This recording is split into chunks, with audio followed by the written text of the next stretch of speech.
Only a few thousand people have ever swum the English Channel. It's not just the 33.3 kilometres distance you're swimming non-stop, it's the cold, it's the currents that can double the distance, the salt, the chafing, the wildlife, because once you've done it, that becomes the standard. But what if I can't do it again?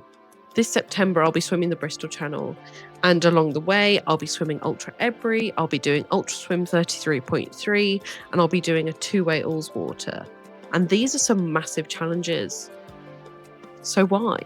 Well, first of all, I'm working towards the original Triple Crown, which is the English Channel, the Bristol Channel, at its third longest route, and the North Channel. And once I've done that, I feel like I can call myself a pretty strong swimmer. And that feels like a really important step on my journey to feeling like I've proven myself as an athlete despite what my body looks like.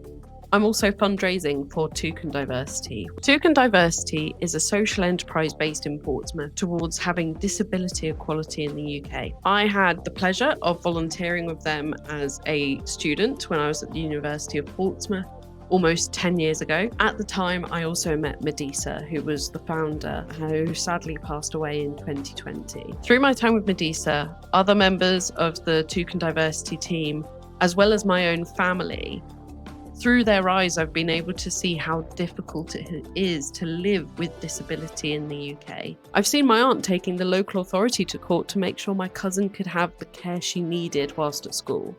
Which is madness. I firmly believe that for most people, it's not if you become disabled, it's when. And disability touches all of our lives, whether it's through aging, illness, injury, or accident. And many of the adaptations, whether in the workplace or at home, that were designed for people with disabilities have consequently made everyone else's lives easier too. Whether it's step-free access or captioning to things like the electric toothbrush. I love that Toucan empowers individuals, educates organisations, and removes barriers to full participation. I'm really looking forward to fundraising for Toucan Diversity with my swims this year, and you can look at the link in the description to find out more. But ultimately, when I swam the English Channel, I felt like I had so much to prove. People joke that you have to hate yourself a little bit, at least a little bit, to complete some of these swims, and I certainly felt that.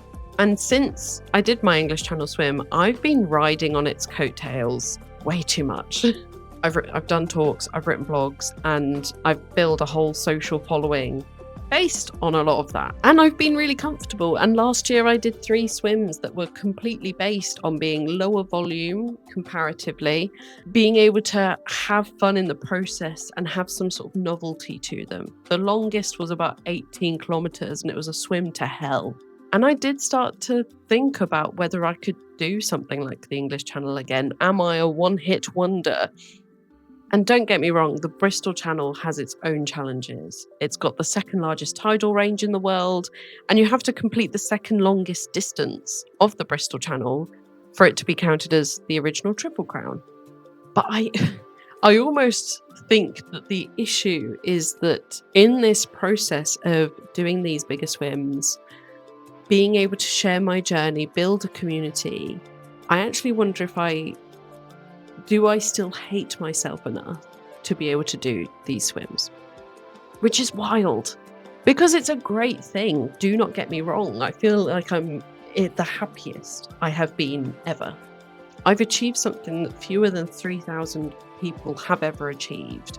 I feel better about my body because I see it as an instrument that has done so many amazing things, not an ornament.